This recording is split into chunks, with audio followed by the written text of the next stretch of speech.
Salut, je m'appelle Faisal Afidi, formateur et coach en développement personnel. Dans cette vidéo, nous allons explorer les compétences clés pour être un coach de vie réussi. On va voir de quoi il s'agit tout de suite.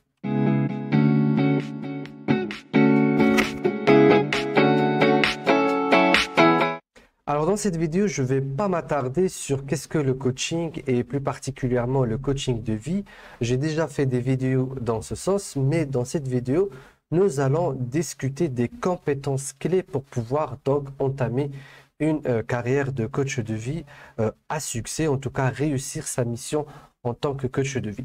Pourquoi c'est très important de connaître ces compétences à l'avance et de savoir de quoi il s'agit et qu'est-ce que vous êtes amené à développer?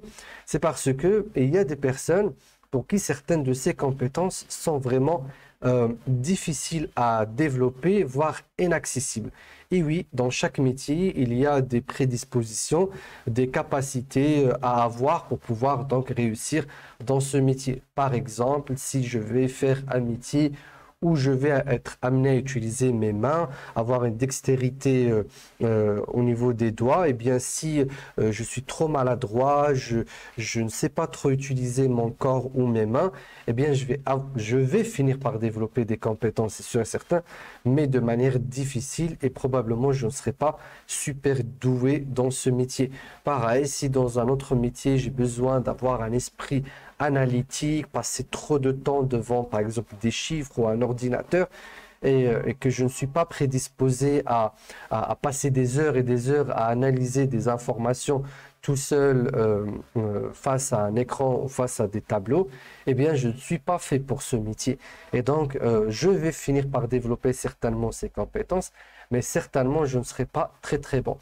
Et du coup, bah, dans le coaching aussi, il y a des prédispositions à avoir.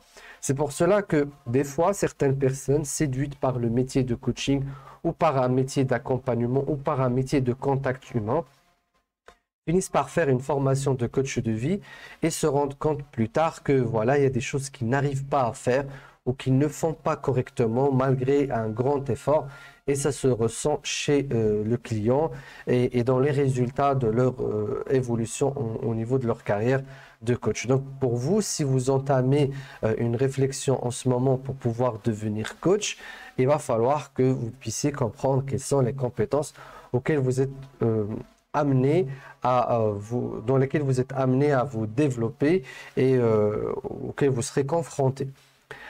Pour certains métiers qui sont très connus, on n'a pas forcément besoin de faire cette réflexion, quoique aujourd'hui, avec le nombre de métiers qui explose et qui change, on a quand même besoin de savoir qu'est-ce que demande un métier en termes de compétences. Et le coaching étant un nouveau métier, donc on ne sait pas trop à quoi on doit s'attendre. Bien, donc commençons par la première compétence. La première compétence que vous serez amené à développer quoi qu'il arrive, si vous faites du coaching de vie, c'est l'écoute active. Et oui, en tant que coach, vous serez amené donc à poser beaucoup de questions et suite à ces questions, vous allez avoir des réponses. Et à travers ces réponses, vous allez pouvoir reformuler d'autres questions. La qualité de ces questions que vous allez reformuler ou des feedbacks que vous allez reformuler à votre client va déterminer sa progression rapide. C'est-à-dire si vous posez les bonnes questions au bon moment et que vous savez utiliser la bonne formulation, les bons mots, les bons termes, eh bien vous pouvez créer des wow, des moments magiques de transformation chez le client. Alors ce qui permet de faire cela, c'est une écoute active. C'est une écoute très spécifique, c'est pas l'écoute que nous utilisons avec les membres de notre famille, nos proches, les amis ou dans les lieux non formels. C'est une écoute très formelle, très spécifique qu'on apprend à pratiquer en étant coach de vie. Il y a des techniques pour pouvoir donc la travailler et surtout la maintenir. Et c'est une écoute qu'il va falloir maintenir sur tout le long de la séance de coaching et tout le long des séances de coaching. Le grand frein à une écoute active, c'est les filtres psychologiques, les filtres culturels, et nous en avons tous. Et en tant que coach, je ne dois pas être victime de mes propres filtres. Je dois être capable d'écouter avec une grande capacité de nuance, d'observation, de jugement. Et quand on entend écoute, on croit que c'est une écoute dans laquelle je vais faire appel à mes oreilles. Non. C'est pas une écoute que je vais utiliser uniquement, enfin, pour laquelle je vais faire appel uniquement à mes oreilles, mais c'est une écoute dans laquelle je vais faire appel à mes yeux, mon corps, mon inconscient, tas de choses que je vais mettre en pratique pour pouvoir absorber, et je dis bien absorber, un tas d'informations qui seraient utiles pour pouvoir faire ce retour au client, pour pouvoir aider le client à progresser. Deuxième compétence que vous serez amené à développer en tant que coach, c'est la communication. Et oui, en tant que coach, donc je l'ai déjà dit dans des vidéos précédentes, notre capital premier, c'est le langage. Nous utilisons le langage comme un moyen de transformation. Et oui, le langage est un processus magique qui a un grand impact sur nous tous. Nous sommes très touchés par le langage, par les mots, par la façon avec laquelle ces mots sont prononcés, la façon avec laquelle ces mots sont donnés, formulés, ordonnés. Et donc, en tant que coach, vous serez amené à être très bon dans l'usage des subtilités du langage, des mots, des termes, être précis, avoir un vocabulaire très riche et surtout très adapté et très intelligent. Et du coup, c'est quelque chose que vous allez certainement développer en tant que coach, mais vous devez être prêt à pouvoir donc développer cela. La troisième compétence que vous serez amené à développer en tant que coach, c'est l'empathie.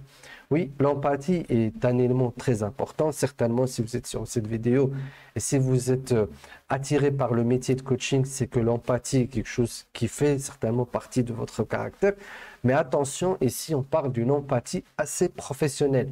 C'est-à-dire le fait d'être capable de se mettre à la place du client, de ressentir, de vivre un peu ce qu'il vit, mais pas forcément jusqu'au point où on devient victime de ses propres croyances, de ses propres ressentis. C'est une gestion assez subtile qu'il va falloir développer pour pouvoir donc être proche et en même temps loin du client. Et c'est quelque chose qu'il va falloir donc vraiment développer. On le développe dans la pratique quand on fait la formation de coaching et puis on le développe surtout après la formation. C'est un équilibre assez important à garder entre le fait de se mettre vraiment à 100% à la place du client et le fait de sortir de cette empathie et d'avoir une certaine froideur, une certaine distance pour pouvoir aider donc notre client, donc notre coaché. L'autre compétence que vous devez être capable de développer en tant que coach, c'est la capacité à résoudre ou analyser des problèmes complexes. C'est d'avoir cette pensée systémique. C'est quelque chose qu'il va falloir développer vraiment dans une formation où vous serez coaché, formé par des personnes qui vont vous mettre dans des situations où les problématiques sont complexes. Il faut savoir que quand vous avez un client qui arrive, il arrive souvent avec un sujet précis, mais ce sujet-là, il est imbriqué avec un tas d'autres sujets, un tas d'autres problématiques dans le présent du client, dans le passé du client et même dans les plans envisagés par le client. Donc, il y a une complexité. Et souvent, le client va vous faire rentrer dans cette complexité et vous devez avoir une grande capacité de discernement, d'analyse pour pouvoir faire le tri, savoir qu'est-ce qui est prioritaire, pas prioritaire, important, pas important, impactant, pas impactant. Vous devez avoir une sorte de schéma toujours dans votre tête pour dire ce problème-là. Le client en parle beaucoup, mais ce n'est pas forcément la situation qui le bloque, il va falloir chercher ailleurs ou il va falloir mettre l'accent sur autre chose. Donc cet esprit d'analyse systémique, c'est pour ça beaucoup de coachs s'intéressent beaucoup à l'approche systémique. Et l'approche systémique fait partie du métier de coaching. C'est une approche qui a été développée à la base quand les métiers d'accompagnement et de thérapie brève ont émergé dans les années 50 à l'école de Palo Alto.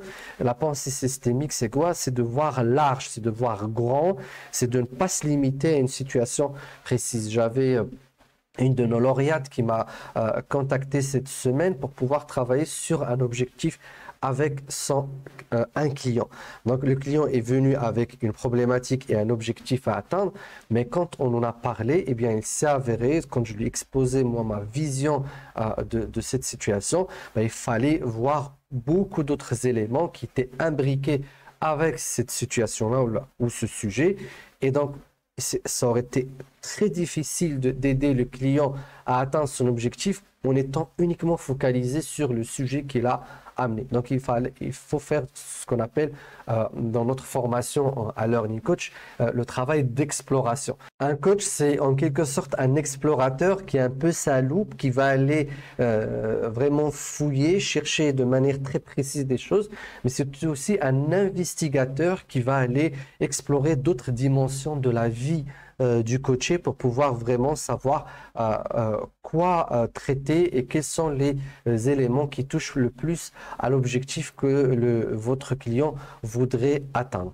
Vous avez un autre élément qui est très important, c'est le fait de pouvoir s'adapter à différents profils de clients. C'est très important de savoir que dans le coaching, il y a une diversité, surtout dans le coaching de vie. C'est un coaching généraliste. Il y a une grande diversité de personnes que vous risquez ou que vous allez certainement rencontrer. Et donc, vous devez être capable de sortir de vos propres modèles, de sortir de vos propres filtres, de quitter un peu vos propres perceptions des choses pour pouvoir vous adapter à différents contextes, à différents clients, à différents âges, à différentes cultures, à différents penchants que les clients vont pouvoir vous amener dans vos séances. Dernier point, un élément aussi très important qu'on traite dans notre formation de coach et sur laquelle on aide beaucoup nos coachés, enfin nos clients et nos étudiants et nos lauréats en tant que coach, c'est des capacités entrepreneuriales. Il va falloir développer des compétences entrepreneuriales parce que le coaching est un métier de profession libérale qui est nouveau. Donc, le coach doit être capable de pouvoir entreprendre sa carrière de coach, c'est-à-dire être capable de faire un peu de marketing, un peu de communication, voire un peu de vente pour pouvoir mieux commercialiser donc ses produits de coaching, son accompagnement, pouvoir mieux le présenter et pouvoir toucher aux personnes qui voudraient être accompagnées, surtout attirer les personnes qui seraient en besoin d'être coach. Si vous êtes intéressé par une formation de coach de vie, sachez que nous proposons un cursus complet pour devenir coach de vie, pour pouvoir le découvrir et nous contacter et être contacté par un de nos conseillers pédagogiques pour vous aider dans votre démarche d'inscription à la formation. Vous pouvez cliquer sur le lien en bas de cette vidéo et vous allez tout découvrir. Sinon, je vous dis à très bientôt pour une autre vidéo. Ciao, ciao!